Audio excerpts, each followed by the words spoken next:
Hello friends, welcome to crazy G K trick. दोस्तों, हमारी Indian geography की 10 question series में आपका बहुत बहुत स्वागत है। आज इसके अंतर्गत ये हमारा पहला टॉपिक रहेगा और भारत का सामान्य परिचय या फिर जनरल इंट्रोडक्शन ऑफ इंडिया, जो कि इंडियन ज्योग्राफी का पहला टॉपिक रहता है, इसको हम डिस्कस करेंगे और इसके 10 महत्वपूर्ण क्वेश्चन को हम यहाँ पर डिस्कस करेंगे। और इन 10 क्वेश्चन से रिलेटेड जो भी अन्य डिटेल होगी तो उनको भी हम साथ साथ यहाँ पर रिवाइज करेंगे ताकि आपका इस टॉपिक का अच्छे से रिविजन हो जाए। ठीक है बच्चों, हम इसको 2 पार्ट में डिस्कस करेंगे, 10 क्वेश्चन ये, और सेकंड पार्ट में भी हम इसके 10 क्वेश्चन डिस्कस करेंगे, जिससे आपका पूरा टॉपिक लगभग यहाँ पर कंप्लीट हो जाएगा या फिर रिवाइज हो जाएगा। तो चलिए चलते हैं सीधे पहले क्वेश्चन की ओर। तो देखिए, पहला क्वेश्चन है, सिक्किम से होकर गुजरने वाली अक्षांश रेखा या फिर जो लैटिट्यूड होती है, निम्नलिखित में से किस एक से भी होकर गुजरती है? जो रेखा सिक्किम से होकर के गुजरती है, अक्षांश रेखा, वो किसमें, इनमें से किस राज्य से होकर के पास होती है? तो ऑप्शन है राजस्थान, पंजाब, हिमाचल प्रदेश या फिर जम्मू कश्मीर। तो बच्चों, इसका आंसर हो जाएगा राजस्थान। ठीक है, यदि आपको इंडिया का मैप अच्छे से आता है, इंडिया के मैप की पकड़ अच्छी है, आपको पता है कौन सा राज्य कहाँ है, तो आप इस क्वेश्चन को बहुत अच्छे से सॉल्व कर सकते थे। थोड़ा हम मैप में भी देखेंगे, है ना। देखिए, ये सिक्किम राज्य है। क्वेश्चन में क्या बोला था? ऐसी कौन सी अक्षांश रेखा है जो सिक्किम से होकर तो गुजरती है, साथ ही साथ अन्य जो ऑप्शन में राज्य थे तो उससे भी होकर के गुजरती है। तो आंसर क्या था? आंसर था राजस्थान। तो देखिए, ये जो भी अक्षांश रेखा है ना, चूंकि ये एक ही अक्षांश पर स्थित है, राजस्थान और सिक्किम, तो इसका राजस्थान आंसर होगा। अब थोड़ा आपको आइडिया होना चाहिए, इंडिया का मैप आपसे बनाते आना चाहिए। यदि आपसे आपकी इंडिया के मैप में पकड़ है तो इस क्वेश्चन को आप बहुत अच्छे से डील कर सकते थे। ठीक है, तो देखिए, इस अक्षांश के ऊपर कौन कौन से राज्य हो जाएंगे? जैसे यहाँ पर उत्तराखंड हो जाएगा, हिमाचल प्रदेश हो जाएगा, यूनियन टेरिटरी की बात करें तो जम्मू कश्मीर और लद्दाख हो जाएगा, यहाँ पंजाब हो जाएगा, हरियाणा हो जाएगा। ठीक है, तो ऐसे क्वेश्चन आते हैं तो आपको मैप में बहुत अच्छी पकड़ होना चाहिए इंडिया के। ठीक है, सेकंड क्वेश्चन की ओर चलते हैं। अगला क्वेश्चन है, निम्नलिखित कथनों पर विचार कीजिए। जो भी ये स्टेटमेंट दिए गए हैं, इनको आपको देखना है कौन सा सही है कौन सा गलत है। तो पहला स्टेटमेंट है, असम राज्य भूटान तथा बांग्लादेश की सीमाओं से लगा हुआ है। सेकंड है, पश्चिम बंगाल भूटान तथा नेपाल की सीमाओं से लगा हुआ है। और तीसरा है, मिजोरम बांग्लादेश तथा म्यांमार की सीमाओं से लगा हुआ है। ठीक है, तो इनको थोड़ा हम देख लेते हैं। देखिए, पहला क्या बोल रहा है? असम भूटान तथा बांग्लादेश की बाउंड्री से लगा है, तो बिल्कुल सही स्टेटमेंट है। अभी हम मैप में भी इसको देखेंगे, चलिए साथ साथ मैप में भी इसको हम देखते जाते हैं ना। पहले असम की बात की जा रही है, तो देखिए, असम राज्य कहाँ है? यहाँ आप नॉर्थ ईस्ट राज्यों में देखेंगे तो बीच में बिल्कुल ही असम राज्य फैला हुआ है ना। तो किससे बोल रहा है? असम की सीमा भूटान तथा बांग्लादेश से लगती है। तो देखिए, भूटान कहाँ है? भूटान ये है ना देश, और यहां पर क्या है? भूटान, और किससे बोल रहा है? भूटान तथा बांग्लादेश। बांग्लादेश कहाँ है? बांग्लादेश ये है। ठीक है, तो देखिए, असम की सीमा किससे? बांग्लादेश से भी लग रही है, भूटान से भी लग रही है, तो बिल्कुल सही बात हो जाएगी।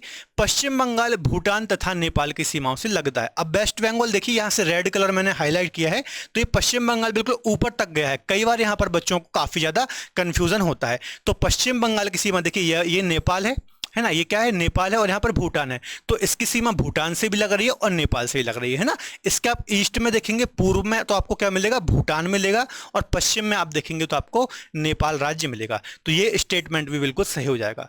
तीसरा है, मिजोरम राज्य तथा म्यांमार की सीमाओं से लगा है। ठीक है, जो मिजोरम राज्य है, बांग्लादेश और म्यांमार की सीमाओं से लगा है। मिजोरम कहाँ है? ये ग्रीन कलर से आप देख रहे होंगे, तो यहां पर आप देखेंगे आपको म्यांमार मिलेगा, और यहां पर आप देखेंगे तो आपको बांग्लादेश मिलेगा। ठीक है, ये बांग्लादेश है इसके ईस्ट में, तो ये स्टेटमेंट भी बिल्कुल सही होगा। तो आपके इंडिया के मैप में अच्छी पकड़ होना चाहिए। देखिए, आईएएस प्री 2006 में ये क्वेश्चन पूछा गया है, तो इसका आंसर क्या हो जाएगा? 1, 2 और 3 तीनों जो स्टेटमेंट हैं ये बिल्कुल राइट हैं। ठीक है, तो आपके इंडिया के मैप में अच्छी पकड़ होना चाहिए, किस राज्य की सीमा किस राज्य से या फिर किस अन्य देश से लगती है। अभी हम आगे डिटेल में भी डिस्कस करेंगे। देखिए, एक बार हम जो कुछ अन्य देश की सीमा भारत के साथ लगती है उनको हम थोड़ा डिस्कस कर लेते हैं। कितने देशों की सीमाएं लगती हैं? तो 7 देशों की सीमाएं बच्चों हमारे देश के साथ लगती है। स्थलीय सीमा सबसे ज्यादा लगती है वो है बांग्लादेश, है ना, यहाँ पर बांग्लादेश है। ठीक है, सबसे लंबी बाउंड्री लगती है, लगभग 4000 किलोमीटर या फिर 4096 किलोमीटर लंबी बाउंड्री इंडिया के साथ इसकी लगती है। पहले नंबर पर आता है। फिर सेकंड पर आता है चीन। यहाँ पर आपको पता होगा इस रीजन में पूरा ये चीन फैला हुआ है, तो सेकंड पर चीन आता है। थर्ड पर आता है पाकिस्तान, यहाँ पर पूरा ये पाकिस्तान राज्य फैला हुआ है, तो पाकिस्तान देश या फिर कंट्री फैली हुई है, तो तीसरे नंबर पर पाकिस्तान आता है। चौथे पर फोर्थ पे आता है नेपाल। नेपाल यहाँ पर आता है ना, यहाँ उत्तर प्रदेश और बिहार के नॉर्थ में या फिर उत्तर में मिलेगा। यहां पर आपको म्यांमार मिल जाएगा, तो ये 5वें नंबर पर आएगा। ठीक है, म्यांमार के बाद क्या आ जाएगा, भूटान आ जाएगा यहाँ पर 6वें नंबर पर, ये भूटान है यहाँ पर। और 7वें नंबर पर सबसे कम जो बाउंड्री लगती है अफगानिस्तान की लगती है। तो ये 7 देशों की जो बाउंड्री हमारे देश के साथ लगती है, या फिर लैंड एरिया या फिर बॉर्डर एरिया जो लगता है, तो इनको आपको याद रखना है इसी क्रम में, है ना, सबसे ज्यादा सबसे कम। और बांग्लादेश और अफगानिस्तान की आपको बाउंड्री भी याद रखना है, क्योंकि सबसे ज्यादा किसकी लग रही है, सबसे कम किसकी लग रही है, पूछ लेता है।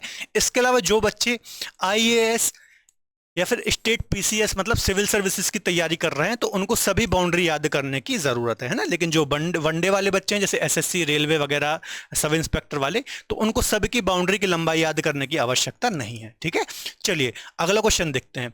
अगला क्वेश्चन है, निम्न में से कौन सा भारतीय राज्य कर्क रेखा के उत्तर में स्थित है ना, कर्क रेखा के नॉर्थ में या फिर ट्रॉपिक ऑफ कैंसर के नॉर्थ में स्थित है। देखिए, यूपी पीसीएस मेंस 2008 में भी ये क्वेश्चन आया है, आरएएस आरटीएस प्री 2013 में भी ये क्वेश्चन आया है। तो क्वेश्चन क्या बोल रहा है, एक बार फिर से पढ़ लेते हैं। निम्न में से कौन सा भारतीय राज्य कर्क रेखा के उत्तर या फिर नॉर्थ में स्थित है। तो देखिए, कर्क रेखा पर कौन कौन से स्थित है, हमें यदि ये पता होगा तो आराम से हम नॉर्थ के राज्य भी बता पाएंगे।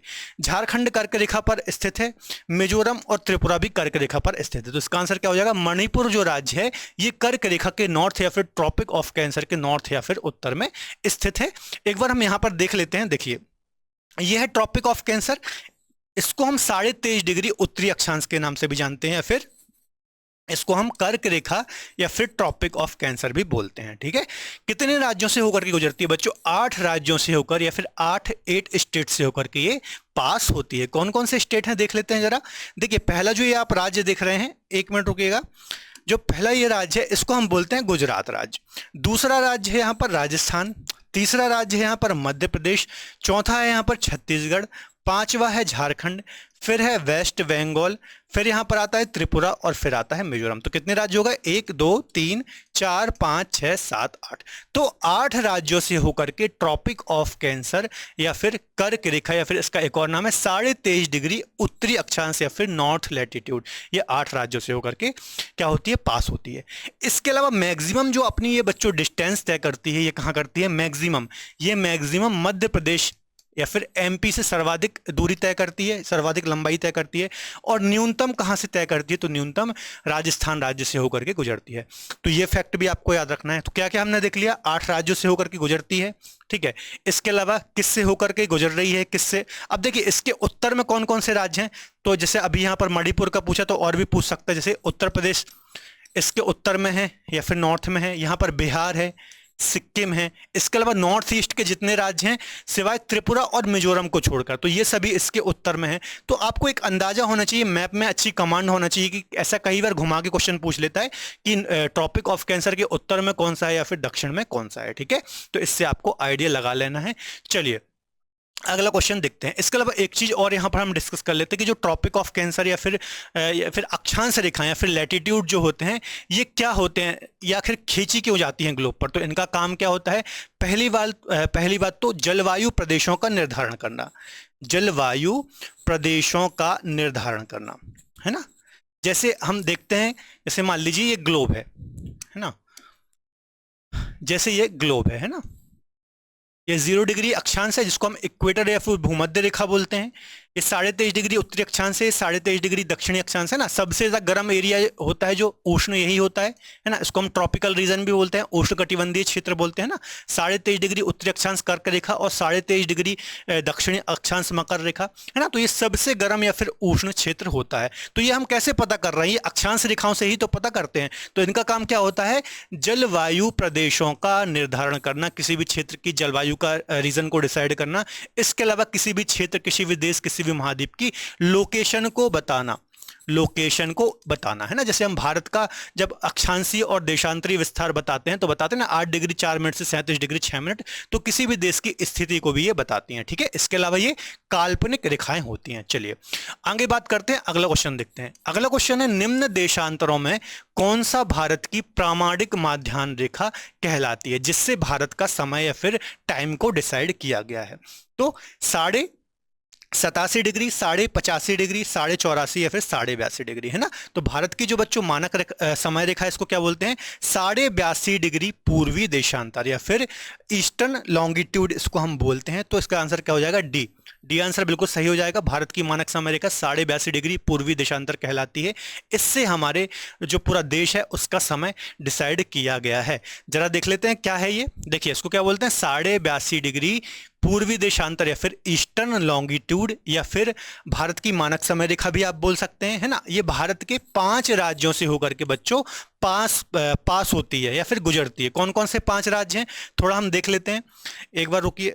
देखिए पहला है उत्तर प्रदेश, ठीक है। दूसरा ये मध्य प्रदेश, तीसरा यहां पर छत्तीसगढ़, फिर यहां पर उड़ीसा है और फिर यहां पर आंध्र प्रदेश है।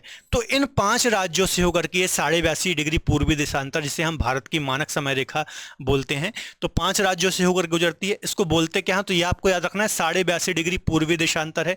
इसके अलावा 0 डिग्री जो देशांतर है, जो कि लंदन से पूरे विश्व के समय को लगभग उसको आधार मान करके पूरे विश्व का टाइम डिसाइड किया जाता है। तो इनके बीच में लगभग कितना? 5.5 घंटे का अंतर है। मतलब ब्रिटेन में दिन का 12 बज रहा होगा तो हम ऐसा बोला जाता है ना कि हम लंदन से 5.5 घंटे आगे हैं, तो हमारे यहाँ कितने बजेगा? लगभग 5:30 बजेगा। तो ये बात भी आपको याद रखना है, ठीक है। इसके अलावा जो देशांतर रेखाएं होती हैं, ये किस काम के लिए होती हैं? तो पहली बात तो ये काल्पनिक रेखाएं होती हैं ना, इमेजिनरी लाइन होती हैं। इसके अलावा इससे किसी भी देश के समय को डिसाइड किया जाता है 0 डिग्री को आधार मान करके, है ना।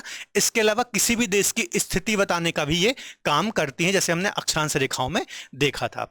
चलिए ठीक है। इसके अलावा एक चीज और आपको पता होना चाहिए कि पूरे भारत का जो समय डिसाइड किया गया है वो इलाहाबाद का मिर्जापुर नामक स्थान है, यहां से किया गया है। तो यहां से भी कई बार एग्जाम में क्वेश्चन पूछा जाता है।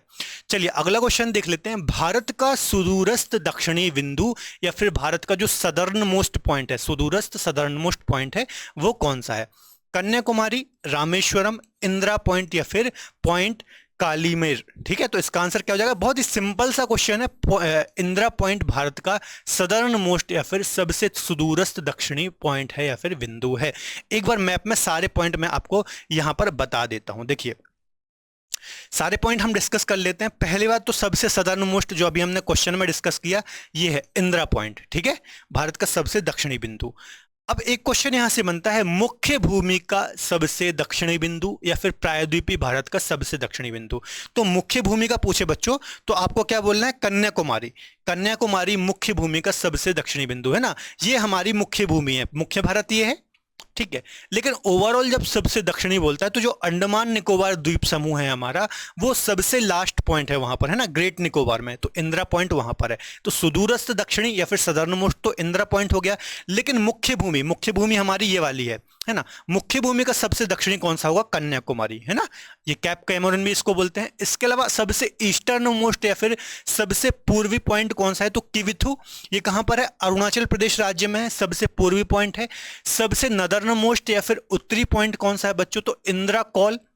इसके अलावा इसके अलावा सबसे पश्चिमी या फिर वेस्टर्न मोस्ट कौन सा है? तो गुहार मोती, कच्छ जिला है गुजरात के अंतर्गत। ये भारत का सबसे वेस्टर्न मोस्ट या फिर पश्चिमी पॉइंट है। तो ये सारे पॉइंट आपको याद रखना है, कई बार यहां से क्वेश्चन पूछा जाता है ना। इसके अलावा भारत की उत्तर से दक्षिण की जो पूरी लेंथ है ये कितनी है? तो 3214 किलोमीटर। ये भारत की उत्तर से दक्षिण की लंबाई है ना। और जो पूर्व से पश्चिम की है ये कितनी है? 2933, है ना। मतलब आप यहां से गुहार मोती से किविथु तक चलेंगे तो कितनी दूरी तय करनी पड़ेगी? 2933। और इंदिरा कॉल से आप यहां कन्याकुमारी तक आएंगे तो 3214 किलोमीटर दूरी तय करनी पड़ेगी। तो ये भी आपको फैक्ट याद रखने हैं, ठीक है। चलिए आगे डिस्कस करते हैं। इसके अलावा अगले क्वेश्चन को डिस्कस करने से पहले मैं आपको थोड़ा सा बताऊंगा, हमारा एसएससी का टारगेट बैच चल रहा है 2022 के लिए। तो यदि आप एसएससी की तैयारी कर रहे हैं या फिर एसएससी के किसी भी एग्जाम की तैयारी कर रहे हैं, सीजीएल हो, सीपीओ हो, कोई भी एग्जाम हो, तो आप हमारे बैच को ज्वाइन कर सकते हैं। जितनी भी हमारी एक्सपर्ट फैकल्टी है, maths, reasoning, GK, GS, English, ये सभी एक्सपर्ट फैकल्टी आपको वहां पर गाइड भी करेगी और पढ़ाएगी भी, ठीक है। तो रूट एप्लीकेशन को आप प्ले स्टोर से डाउनलोड कर सकते हैं, लिंक आपको डिस्क्रिप्शन बॉक्स में मिल जाएगी। ठीक है, आगे मैं बताना चाहूंगा कि ज्योग्राफी यदि आप मुझसे पढ़ना चाहते हैं इंडिविजुअली तो रूट एप्लीकेशन पर आप मुझसे पढ़ सकते हैं, है ना। वहां पर फाउंडेशन बैच चल रहा है ज्योग्राफी का, तो चाहे वो वर्ल्ड ज्योग्राफी हो या फिर इंडियन ज्योग्राफी हो, तो वहां एक बहुत बारीकी से मैं आपके कॉन्सेप्ट क्लियर करूंगा ज्योग्राफी की, और बहुत ही इंटरेस्टिंग तरीके से मैप्स के थ्रू, एनिमेशन के थ्रू हम वहां पर ज्योग्राफी पढ़ेंगे। तो यदि आप मुझसे ज्योग्राफी पढ़ना चाहते हैं तो रूट एप्लीकेशन पर आप बाकी डिटेल देख सकते हैं, वहां पर आपको मिल जाएगी। ठीक है, चलिए अगला क्वेश्चन देखा है, बहुत सारे एग्जामों में ये आया हुआ है, UPPCS pre, UP lower sub inspector pre, UPPCS Uttarakhand वगैरह में, तो बहुत सारी बार ये आया हुआ है। निम्न में से किस राज्य की सीमा बांग्लादेश से नहीं लगती है? तो वापस से बाउंड्री से एक क्वेश्चन है कि बांग्लादेश से किस राज्य या फिर स्टेट की जो बाउंड्री है वो नहीं लगती है। तो इसका आंसर क्या हो जाएगा? देखिए मेघालय की तो लगती है बाउंड्री, है ना, इसके अलावा त्रिपुरा की भी लगती है और मिजोरम की भी लगती है। देखिए एक चीज याद रख लीजिए कि जो त्रिपुरा मिजोरम है ना, नीचे त्रिपुरा और इस प्रकार से मिजोरम, यहाँ से कर्क रेखा या फिर ट्रॉपिक ऑफ कैंसर पास होती है, तो इन दोनों की बाउंड्री बांग्लादेश से लगती है ना, लेकिन मणिपुर की बांग्लादेश से नहीं लगती। तो इसका आंसर सी हो जाएगा। एक बार हम मैप में इसको बच्चों अच्छे से स्टडी कर लेते हैं। क्या बोल रहा था क्वेश्चन? बांग्लादेश से नहीं लगती किस राज्य की सीमा? तो देखिए ये बांग्लादेश है ना, ये पूरा हमारा बांग्लादेश है ये। तो जरा देख लेते हैं किस किस की बाउंड्री इससे लग रही है। सबसे पहले तो वेस्ट बंगाल से लग रही है, ये पूरा वेस्ट बंगाल राज्य, पश्चिम बंगाल राज्य, तो इसकी बाउंड्री लग रही है ना। इसके अलावा असम की बाउंड्री भी लग रही है, ये देखिए यहां से असम की बाउंड्री लग रही है, यहां से इसकी मेघालय की बाउंड्री यहां पर लग रही है, त्रिपुरा और मिजोरम की यहां पर बाउंड्री लग रही है, जबकि मणिपुर, नागालैंड, अरुणाचल प्रदेश की इससे बाउंड्री नहीं लग रही है। तो बच्चों जो नॉर्थ ईस्ट स्टेट है ना, उत्तर पूर्वी राज्य हैं जो भारत के, यहां से एग्जाम में बहुत ज्यादा क्वेश्चन पूछे जाते हैं और मैपिंग से क्वेश्चन पूछे जाते हैं, अर्थात आपकी मैपिंग पे अच्छी कमांड होना चाहिए कि किस राज्य की बाउंड्री किससे लग रही है, किस देश से लग रही है, किससे नहीं लग रही है। तो थोड़ा सी हम कुछ डिस्कस कर लेते हैं। जैसे देखिए यहां पर एक भूटान राज्य है, ये छोटा सा है ना, भूटान राज्य है, तो इससे किस किस की बाउंड्री लग रही है? तो देखिए यहां पर अरुणाचल प्रदेश से लग रही है भूटान की बाउंड्री, पश्चिम बंगाल से लग रही है, सिक्किम से लग रही है, इसके अलावा किससे लग रही है? असम से लग रही है ना। नेपाल की यदि हम बाउंड्री देखें, यहाँ पर देखिए नेपाल राज्य है, तो यहाँ पर उत्तराखंड से लग रही है, उत्तराखंड है, यहाँ पर ये यूपी है, उत्तर प्रदेश से लग रही है, ये उत्तर प्रदेश है, यहाँ पर बिहार है और वेस्ट बंगाल है। ठीक है, इसके अलावा सिक्किम है। तो इतने राज्यों से किसकी? नेपाल की बाउंड्री लग रही है। तो ये मैपिंग आपको बहुत अच्छे से क्लियर होना चाहिए। इसके अलावा यदि आप सिक्किम की बात करेंगे, यहाँ पर यदि मैं सिक्किम की बात करूं तो ये 3 ओर से अलग अलग देशों से घिरा हुआ है। जैसे आप नॉर्थ में बच्चों देखेंगे तो नॉर्थ में यहाँ पर ये तिब्बत वाला रीजन है, तो तिब्बत से घिरा हुआ है। ईस्ट में देखेंगे तो यहाँ पर भूटान से घिरा हुआ है। वेस्ट में, पश्चिम में देखेंगे तो नेपाल से घिरा हुआ है ना। तो ये तीनों अलग अलग दिशा में अलग अलग देशों से घिरा हुआ है। पूर्व में भूटान, उत्तर में तिब्बत और पश्चिम में नेपाल। ठीक है, यदि हम अरुणाचल प्रदेश राज्य की बच्चों बात करें, यदि हम अरुणाचल प्रदेश की बात करें तो ये भी 3 दिशाओं में अलग अलग देशों से घिरा हुआ है। पूर्व में म्यांमार से, उत्तर में तिब्बत से और पश्चिम दिशा में या फिर बोले वेस्टर्न साइड में यहाँ पर भूटान से घिरा हुआ है। ठीक है, तो ये मैपिंग में आपकी अच्छी खासी कमांड होनी चाहिए, यहाँ से बहुत क्वेश्चन एग्जाम में पूछे जाते हैं। चलिए अगला क्वेश्चन देखते हैं, भारत के निम्न राज्यों के समूहों में से कौन सा समूह पाकिस्तान से सीमा बनाता है? एक और बाउंड्री का क्वेश्चन मैंने लिया है क्योंकि यहाँ पे बहुत ज्यादा कंफ्यूजन होता है, तो हम यहाँ पर कॉन्सेप्ट क्लियर कर लेते हैं। ठीक है, तो देखिए पाकिस्तान से हिमाचल प्रदेश की सीमा नहीं लगती, तो ए ऑप्शन कैंसिल हो जाएगा। पंजाब, जम्मू कश्मीर, राजस्थान, गुजरात, यही आंसर बिल्कुल सही हो जाएगा। इसके अलावा हरियाणा का भी नहीं लगती, हिमाचल की भी नहीं लगती। ठीक है, तो आंसर क्या हो जाएगा बच्चों? इसका आंसर हो जाएगा बी, पंजाब, जम्मू कश्मीर, राजस्थान, गुजरात और लद्दाख की बाउंड्री भी इससे लगती है। जरा हम देख लेते हैं। देखिए ये गुजरात राज्य है ना, ये राजस्थान राज्य है, ये पंजाब राज्य है, ये यूनियन टेरिटरी जम्मू कश्मीर है और यहां पर लद्दाख है। तो इतने राज्यों की सीमा यहां पर पाकिस्तान जो कंट्री है, जो हमारा नेबर है, इससे लगती है। यदि बच्चों नेपाल की बात करूं, नेपाल की बाउंड्री भी अभी मैंने आपको बताई थी, एक और बार देख लेते हैं किस किस से इसकी बाउंड्री लगती है। यहां देखिए उत्तराखंड राज्य है, यहां पर यूपी राज्य है, यहां पर बिहार राज्य है, यहां पर सिक्किम है और यहां पर क्या है? यहां पर वेस्ट बंगाल है। तो इतने राज्यों से नेपाल की बाउंड्री लगती है। 1, 2, 3, 4 और 5 राज्यों से। ठीक है, थोड़ा हम भूटान को भी डिस्कस कर लेते हैं, भूटान को भी देख लेते हैं। यहाँ पर भूटान राज्य है, तो देखिए अरुणाचल प्रदेश से लग रही है, असम से लग रही है, पश्चिम बंगाल से लग रही है और सिक्किम से लगती है। तो इतने 4 राज्यों से भूटान की बाउंड्री भी लगती है। तो जितने भी देश हैं, चाहे वो बांग्लादेश हो, नेपाल हो, भूटान हो, म्यांमार हो, पाकिस्तान हो, अफगानिस्तान हो, तो इन सभी की बाउंड्री आपको अच्छे से पता होना चाहिए कि किस राज्य, किन किन राज्यों से इनकी बाउंड्री टच होती है। ठीक है, चलिए अगला क्वेश्चन है, भारत की तटरेखा की कुल लंबाई कितनी है, या फिर भारत की जो कोस्ट लाइन है इसकी कितनी लेंथ है। ठीक है, चलिए कुल पूछ रहा है ना, कुल लंबाई पूछ रहा है, चलो देख लेते हैं। 5422.6, 7516.6, 1200 या फिर 15200। ठीक है, तो इसका आंसर हो जाएगा बच्चों 7516.6 भारत की टोटल कोस्ट लाइन है या फिर कुल लंबाई है ना। अब ये क्या चीज है थोड़ा हम देख लेते हैं। इसके अलावा 5422 क्या है, 5400 हमारी जो मुख्य तटीय रेखा है ना, मुख्य तटीय रेखा या फिर प्रायद्वीपीय भारत वाली जो है, अभी मैं आपको पूरी चीजें बताऊंगा, वो है 5422।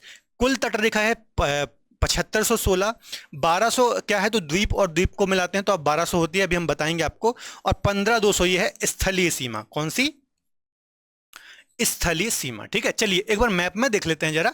देखिए इसके अलावा कितने राज्य तटरेखा से लगते हैं, तो पहला राज्य है गुजरात जिसकी तटरेखा भी सबसे लंबी है, दूसरा है यहां पर महाराष्ट्र, फिर यहां पर आता है सबसे छोटा राज्य गोवा। ठीक है, इसके अलावा उसके नीचे आप देखेंगे तो कर्नाटक राज्य आपको मिलेगा, यहां पर आपको केरल मिलेगा, फिर तमिलनाडु राज्य मिलेगा, फिर आंध्र प्रदेश राज्य मिलेगा, उसके अलावा उड़ीसा और वेस्ट बंगाल। तो कितने राज्य हो गए, काउंट कर लेते हैं। 1, 2, गोवा हो गया 3, कर्नाटक 4, केरल 5, 5 ये हो गए। छठवां हो गया तमिलनाडु, सातवां आंध्र प्रदेश, आठवां उड़ीसा और नौवां वेस्ट बंगाल। तो बच्चों ये 9 राज्यों की सीमा हमारी कोस्ट लाइन या फिर तटरेखा से लगती है। कोस्ट लाइन क्या होती है कि ऐसे राज्य जिनसे साधारण भाषा में बताऊं तो समुद्र के तट से उसकी सीमा लगती है। मतलब देखेंगे तो यहाँ अरब सागर है, इस रीजन में पूरा अरब सागर है, यहाँ पर बीओबी बंगाल की खाड़ी या फिर बे ऑफ बंगाल है और नीचे हिंद महासागर है। तो भारत का जो ये वाला क्षेत्र है इसको हम प्रायद्वीपीय भारत बोलते ही इसलिए हैं क्योंकि ये 3 ओर से जल से घिरा हुआ होता है ना। प्रायद्वीप क्या होता है बच्चों, प्रायद्वीप या फिर पेनिनसुला क्या होता है, ऐसा क्षेत्र जो 3 ओर से जल से घिरा हुआ होता है उसको हम प्रायद्वीप बोलते हैं। तो हमारा जो ये वाला भारत है दक्षिण भारत, इसको हम प्रायद्वीपीय भारत या फिर प्रायद्वीपीय पठार इसलिए बोलते हैं क्योंकि ये 3 ओर से जल से घिरा हुआ है। ठीक है, और जितने राज्य इसकी तटरेखा से लगते हैं वो कितने हैं, 9 राज्य हैं। और डिटेल देखते हैं थोड़ा। देखिए भारतीय राज्यों की समुद्री तटीय रेखा की लंबाई एक एक करके हम देख लेते हैं क्योंकि यहां पर बहुत ज्यादा कंफ्यूजन होता है। सबसे पहले आप देख लीजिए कि मैंने आपको बताई थी मुख्य तटीय रेखा कितनी है, 5422.6, अर्थात गुजरात से चलना आप प्रारंभ करेंगे। 1 मिनट रुकिएगा। देखिए गुजरात से चलना आप स्टार्ट करेंगे इस प्रकार से और यहां पश्चिम बंगाल तक आएंगे, है ना। तो ये जो पूरी बच्चों तटरेखा है ये कितनी है, 5422.6 किलोमीटर। इसको हम क्या बोलते हैं, इसको हम बोलते हैं भारत की मुख्य भूमि की तटीय रेखा या फिर प्रायद्वीपीय भारत की तटरेखा, है ना। मुख्य भूमि है ये हमारी। इसके अलावा यहाँ पर क्या है, अंडमान निकोबार और यहाँ पर लक्षद्वीप है। यदि इनको भी आप काउंट कर लेंगे ना, इनकी भी तटरेखा काउंट कर लेंगे तो कितनी हो जाएगी, इन दोनों की होती है करीब 2094, लक्षद्वीप की और अंडमान निकोबार की। इन दोनों को यदि आप प्लस कर देंगे बच्चों तो आता है 7516.6। तो अंडमान निकोबार और मुख्य तटीय रेखा को मिलाकर के 7516.6 कुल तट रेखा हमारी है। ठीक है, तो कैसा भी क्वेश्चन आ जाए आपको गलत नहीं करना है। अब यहां पर एक बच्चों को बहुत ज्यादा डाउट होता है, कहीं जगह बहुत सारी जगह 6100 किलोमीटर लिखा मिलता है आपको, बहुत सारी जगह, है ना, कि हमारी मुख्य तटीय रेखा जो ये वाली है जो मैंने आपको 5422 बताई है ये 6100 है। तो वो बिल्कुल गलत है, 5422 ही सही है। लेकिन मान लीजिए कभी आपके एग्जाम में क्वेश्चन आ गया कि भारत की मुख्य तटरेखा की लंबाई कितनी है और ऑप्शन में 6100 दिया है, 5422 नहीं दिया है, तो उस केस में आप 6100 टिक कर देना, क्योंकि हो सकता है कि उस एग्जाम में जो क्वेश्चन आया है उसने उस बुक को प्रेफर किया हो जहां पर 6100 लंबाई दी हो, है ना। तो थोड़ा समझदारी से यहां पर आपको एग्जाम में डील करना है। इसके अलावा गुजरात की यदि राज्यों में बात की जाए तो गुजरात की सबसे लंबी तटरेखा है और ओवरऑल यदि आप देखेंगे तो अंडमान निकोबार जो आइलैंड है भारत का, इसकी सबसे लंबी तटरेखा है 1962 किलोमीटर। बात समझ में आई। अब यहां से एक और क्वेश्चन में एग्जामिनर आपको घुमाएगा, कैसे घुमाएगा, एग्जाम में क्वेश्चन आएगा इनमें से किसकी तटरेखा सबसे लंबी है। अब आपको पता है, आपने रट रखा है कि गुजरात की सबसे लंबी है। ए ऑप्शन में आप देखेंगे गुजरात, है ना, और आप उसको ही टिक कर देंगे, जबकि डी ऑप्शन में होगा अंडमान निकोबार। उसने राज्य नहीं पूछा है, उसने सिर्फ ये पूछा है कि किसकी तटरेखा सबसे लंबी है या फिर कोस्ट लाइन की लेंथ सबसे ज्यादा है। ठीक है, तो उस केस में आपको अंडमान निकोबार को टिक करना है, क्योंकि अंडमान निकोबार की 1962 है और जो गुजरात की है वो 1200 करीब 15 किलोमीटर है। ठीक है, तो यदि राज्य पूछे तो गुजरात टिक करना है, और ओवरऑल पूछे राज्य का जिक्र नहीं किया है और ऑप्शन में अंडमान निकोबार है तो 1962 आपको टिक करना है। ठीक है, 1962 भारत और चीन का युद्ध हुआ था, तो उससे आप याद कर सकते हैं। ठीक है, चलिए, इसके अलावा सारी तटरेखाएं, गुजरात के बाद आंध्र प्रदेश, तमिलनाडु, महाराष्ट्र, तो सबकी आप देख सकते हैं, जोड़ घटा के भी देख सकते हैं, आपका ये पूरा 7516 किलोमीटर हो जाएगी। ठीक है, इसके अलावा स्थलीय सीमा कितनी है ये वाली, तो ये 15200 किलोमीटर है। मतलब यहां आप गुजरात से चलना स्टार्ट करेंगे आंध्र प्रदेश होते हुए, जो कि अन्य देशों से घिरा हुआ क्षेत्र है, इसको हम बोलते हैं भारत की स्थलीय सीमा। इसकी लंबाई कितनी है, 15200 किलोमीटर। ठीक है, तो आई थिंक आपको चीजें क्लियर हुई होंगी। यदि कोई डाउट है तो फिर आप कमेंट में मुझे अपना डाउट पूछ सकते हैं। चलिए, अगला 9th क्वेश्चन है बच्चों, सियाचिन स्थित है। सियाचिन कहां पर स्थित है, तो बहुत अच्छा क्वेश्चन है और इससे कई बार अलग अलग टाइप के क्वेश्चन पूछे जाते हैं। तो इसका आंसर क्या हो जाएगा, पहले ऑप्शन पढ़ लेते हैं। भारत और पाकिस्तान के बीच रेगिस्तान सीमांत क्षेत्र, भारत और अफगानिस्तान के बीच सीमांत क्षेत्र, भारत और म्यांमार के बीच सीमांत क्षेत्र, भारत और पाकिस्तान के बीच में हिमनद सीमांत क्षेत्र। तो इसका आंसर डी हो जाएगा, भारत और पाकिस्तान के बीच में हिमनद सीमांत क्षेत्र। इसका मतलब क्या है, देखिए इसकी पहले आप लोकेशन देख लीजिए, सियाचिन कहां पर है, यहां पर स्थित है ना। अब थोड़ा मैप समझ लीजिए बच्चों, ये वाला जो हिस्सा है ना, ये वाला, ये पूरा हिस्सा है पीओके, है ना, इसको हम बोलते हैं पाक ऑक्यूपाइड कश्मीर या फिर पाक अधिकृत क्षेत्र। मतलब भारत का ऐसा क्षेत्र जो कि पाकिस्तान ने कब्जा करके रखा है। आपको पता होगा आजादी के तुरंत बाद 1948 में पाकिस्तान ने आक्रमण किया था, कबीलाई मतलब उनकी ट्राइब थी, वो हम बाद में डिस्कस करेंगे डिटेल में कभी। तो यहां पर आक्रमण किया था, युद्ध हुआ था और इस वाले क्षेत्र में उसने कब्जा कर लिया था। इसको हम बोलते हैं पीओके, पाक ऑक्यूपाइड कश्मीर। ठीक है, तो इसको हम पीओके बोलते हैं। इसके अलावा यहां पर है चाइना के द्वारा जो कब्जा किया गया है 1962 के वार में, तो इसको हम बोलते हैं आक्साई चीन, है ना, आक्साई चीन इसको हम बोलते हैं। और इन दोनों के बीच में यहां पर बच्चों है सियाचिन ग्लेशियर, सियाचिन ग्लेशियर। अब देखिए ये वाला जो क्षेत्र है ना बच्चों, ये वाला जो क्षेत्र है, ये वाला रीजन हो गया, ये पूरा पाकिस्तान के पास है, और ये वाला किसके पास है, चाइना के पास है ना। अब देखिए ये इतना क्षेत्र ऐसा है कि यदि ये इनको मिल जाए ना, पाकिस्तान या चाइना को, तो इनकी यहाँ से कनेक्टिविटी हो जाएगी इस प्रकार से, है ना, दोनों मिल जाएंगे। तो हमेशा से जो सियाचिन वाला रीजन है ना, हमेशा से बहुत ही सेंसिटिव एरिया होता है, इसलिए यहाँ पर भारतीय सेना हमेशा गश्त करती है ताकि ये कब्जा ना कर पाए। 1984 ने पाकिस्तान ने ऐसी हरकत कर चुकी है, यहाँ पर उसने घुसपैठ कर ली थी सियाचिन में। फिर भारतीय सेना ने ऑपरेशन मेघदूत चलाया था। क्या चलाया था, ऑपरेशन मेघदूत चलाया था 1984 में, और इनको खदेड़ा था। इसलिए ऐसा बोला जाता है कि सियाचिन ग्लेशियर दुनिया का सबसे ऊंचा युद्ध स्थल है। बहुत ही सेंसिटिव एरिया है, तीनों देशों के बीच में स्थित है, और यहां पर काफी सेंसिटिव बना रहता है माहौल। ठीक है, चलिए आगे बात करते हैं। आई थिंक आपको समझ में आया होगा। एक और चीज मैं आपको बता दूं, सियाचिन ग्लेशियर है क्या, यहां पर आपको पता होगा काराकोरम रेंज है ना, तो काराकोरम रेंज में ही स्थित है सियाचिन ग्लेशियर, आपको याद रखना है, यहां पर स्थित है बिल्कुल बीच में। इसके अलावा ग्लेशियर क्या होता है, जो बर्फ के पहाड़, बाहर बर्फ की चट्टानें होती हैं, उनको ही ग्लेशियर या फिर हिमनद कहा जाता है। इसके अलावा यहां से एक नदी भी निकलती है जिसका नाम है नुब्रा।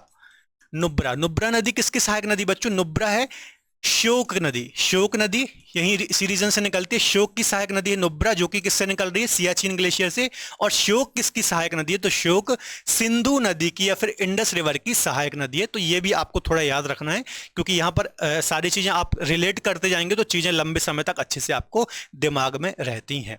चलिए अगला क्वेश्चन और लास्ट क्वेश्चन आज का डिस्कस करेंगे। वर्तमान में भारत का क्षेत्रफल कितना है ना, एरिया कितना है भारत का। कई बार यहां से क्वेश्चन आता है, फैक्ट है एक, तो 32,87,263, 32,87,263, सी बिल्कुल सही हो जाएगा, 32,87,263 वर्ग किलोमीटर हमारे भारत का क्षेत्रफल है ना।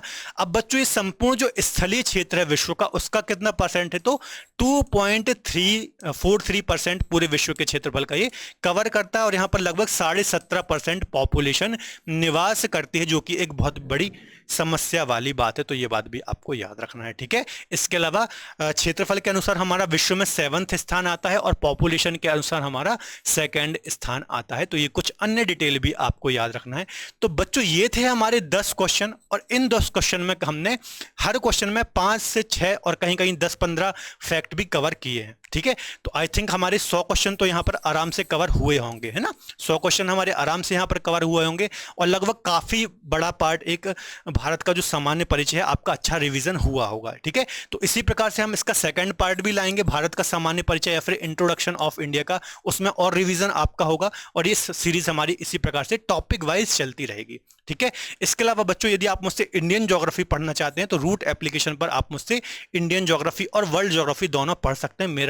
मेरा बैच वहां पर लाइव है, बाकी डिटेल आप प्ले स्टोर से डाउनलोड करके देख सकते हैं, ठीक है। तो मिलेंगे अगले बेहतर लेक्चर में। यदि आपको आज का वीडियो लेक्चर पसंद आया तो प्लीज वीडियो को लाइक करें। इसके अलावा हमारे चैनल से जुड़े रहने के लिए आप हमारे चैनल को भी सब्सक्राइब कर सकते हैं। मिलेंगे अगले बेहतर लेक्चर में, तब तक के लिए जय हिंद, धन्यवाद।